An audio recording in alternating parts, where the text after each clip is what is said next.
My body went cold as William Harrington's words hung in the air, each one a dagger to my heart. My hands clenched into fists, fingernails digging into my palms as the room around me faded into a blur.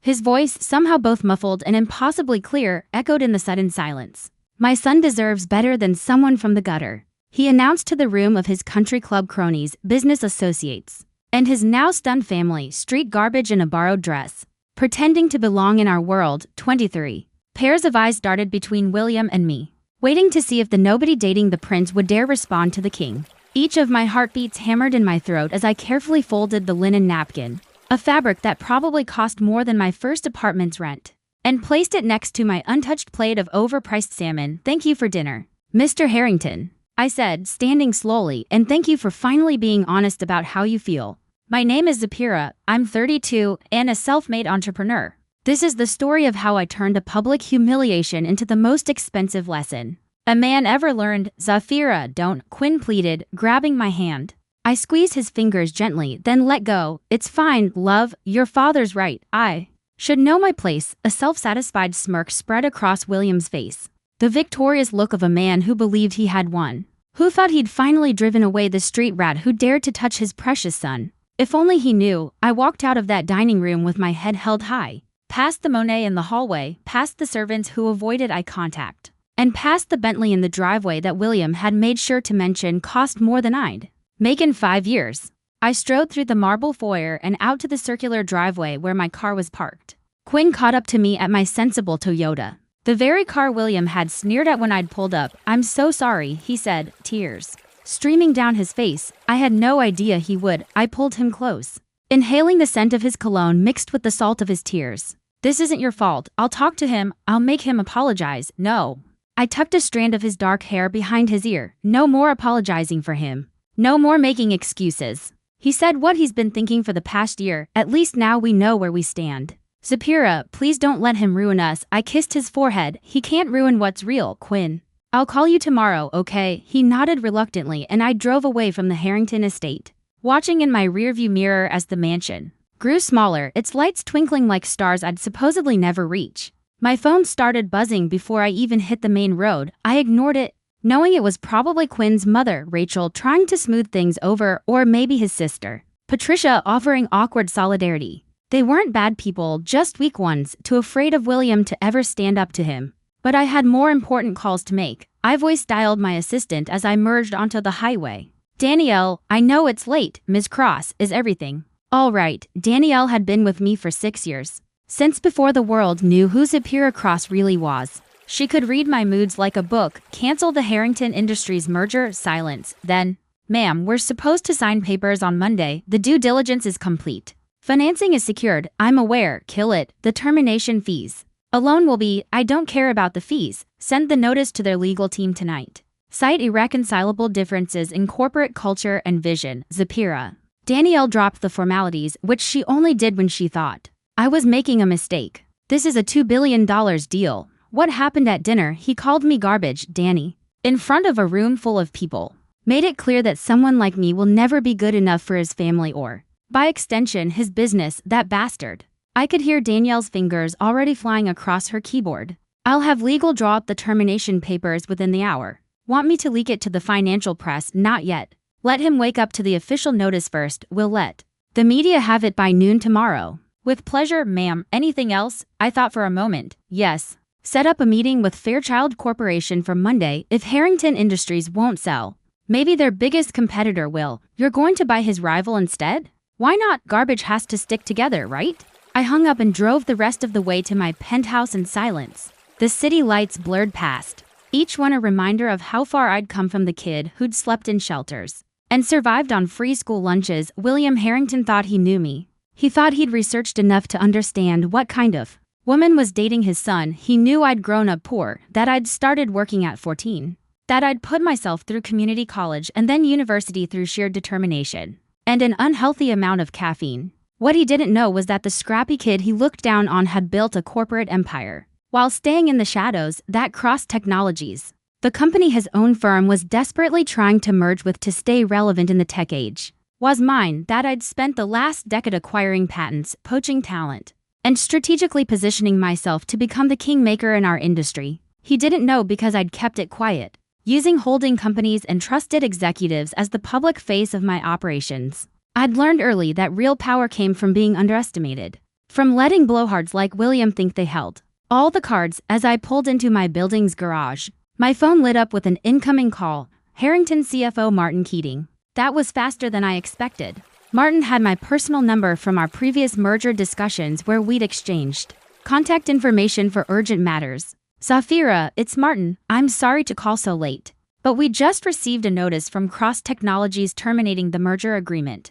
There must be some mistake. No mistake, Martin, but we're set to sign on Monday. The board has already approved. Shareholders are expecting. Then the board should have thought about that before their CEO publicly humiliated me at dinner. Tonight, silence. Then, quietly, what did William do? Ask him yourself. I'm sure he'll give you his version. Good night, Martin. I hung up and headed to my penthouse, pouring myself a scotch and settling onto the balcony to watch the city sleep. Somewhere out there, William Harrington was about to have his evening ruined. I wondered if he'd make the connection immediately, or if it would take him a while to realize that the garbage he dismissed controlled the one thing his company needed to survive the next fiscal year. My phone buzzed. Quinn calling. I let it go to voicemail, not trusting myself to separate my anger at his father from my love for him. He didn't deserve to be caught in the crossfire, but some battles couldn't be avoided. By morning, my phone had logged 47 missed calls. William had tried reaching me 6 times himself, which must have been killing him. The great William Harrington reduced to repeatedly calling someone he declared garbage. I was reviewing quarterly reports over breakfast when Danielle called. The financial press got wind of the terminated merger. Bloomberg wants a statement. Tell them Cross Technologies has decided to explore other opportunities that better align with our values and vision for the future. Vague and devastating. I love it. She paused. Also, William Harrington is in the lobby. I nearly spit out my coffee. He's here. Showed up 20 minutes ago. Security won't let him up without your approval. But he's making quite a scene. Should I have him removed? No. I set down my mug, thinking. Send him up, but make him wait in the conference room for, say, 30 minutes. I'm finishing breakfast. You're evil. I'll prep conference room C, the one with the uncomfortable chairs. 45 minutes later, I walked into the conference room to find William Harrington, looking significantly less imposing than he had the night before. His usually perfect hair was disheveled. His tailored suit was rumpled. The man who'd lorded over dinner like a king now looked like what he was, a desperate CEO watching his company's future evaporate. Sapira, he stood when I entered, and I could see how much it cost him. Thank you for seeing me. I sat down without offering him a handshake. You have 5 minutes. He swallowed his pride like broken glass. I apologize for last night. My words were inappropriate. Inappropriate? I laughed. You called me garbage in front of your entire social circle. You humiliated me in your own home at your own table while I was there as your guest and your son's girlfriend. I was drunk. No, I cut him off. You were honest. Drunk words, sober thoughts. You thought I was beneath you from the moment Quinn introduced us. You just finally said it out loud. William's jaw tightened. Even now, even desperate, he couldn't fully hide his disdain. What do you want? An apology? You have it. A public statement? I'll make one. Just, the merger needs to happen. You know it does. Why? Excuse me, why does it need to happen? Explain to me why I should do business with someone who fundamentally disrespects me. William's face flushed. Because it's business, it's not personal. Everything is personal when you make it personal. I stood up. You researched me, right? Dug into my background, found out about the foster homes, the free lunch programs, the night shifts at warehouses to pay for textbooks. He nodded reluctantly, but you stopped there. You saw where I came from and assumed you had me all figured out. You never looked at where I was going. I walked to the window, gesturing at the city below. Do you know why Cross Technologies is successful, William? Because I remember being hungry. Because I remember being dismissed, overlooked, underestimated. Every person we hire, every deal we make, every product we develop, I ask myself if we're creating opportunity or just protecting privilege. I turn back to him. Your company represents everything I built mine to fight against. Old money protecting old ideas. Keeping the door closed to anyone who didn't inherit their seat at the table. That's not, isn't it? Name one person on your board who didn't go to an Ivy League school. One executive who grew up below the poverty line. One senior manager who had to work 3 jobs to put themselves through community college. His silence was answer enough. The merger is dead. William, not because you insulted me, but because you showed me who you really are, and more importantly, you showed me who your company really is. This will destroy us, he said quietly. Without this merger, Harrington Industries won't survive the next 2 years, then maybe it shouldn't. I headed for the door. Maybe it's time for the old guard to make way for companies that judge people by their potential, not their pedigree. Wait, he stood up so fast his chair tipped over. What about Quinn? You're going to destroy his father's company, his inheritance. I paused at the door. Quinn is brilliant, talented, and capable. He doesn't need to inherit success, he can build his own. That's the difference between us, William. You see inheritance as destiny, I see it as a crutch. He'll never forgive you, maybe not. But at least he'll know I have principles that can't be bought or intimidated away. Can you say the same? I left him there and went back to my office. Danielle was waiting with a stack of messages and a knowing look. Fairchild Corporation wants to meet Monday morning. They're very interested in discussing an acquisition. Good, make sure William hears about it by this afternoon. Already arranged for the information to leak, she said with a smirk. Quinn is in your private office. My heart skipped. How long? About an hour. I brought him coffee and tissues. How did he know to come here? I asked. He called the office main line asking for you. When I told him you were in a meeting with his father, he asked if he could wait for you. Given the circumstances, I thought you wouldn't mind. I headed back to my private office. I found him curled up in my desk chair, eyes red but dry. He looked up when I entered, and I saw his father's strength but his mother's kindness in his face. Hi, he said softly. Hi, I heard what you told him. Danielle let him watch on the conference room feed, and I think he stood up, coming to stand between my knees. I think I've been a coward, letting him treat you that way, making excuses, hoping it would get better. Quinn, no, let me finish. He took my hands. I've spent my whole life benefiting from his prejudices without challenging them. Last night, watching him, I was ashamed, not of you, of him, of myself for not standing up to him sooner. What are you saying? I'm saying that if you'll have me, I want to build something new with you.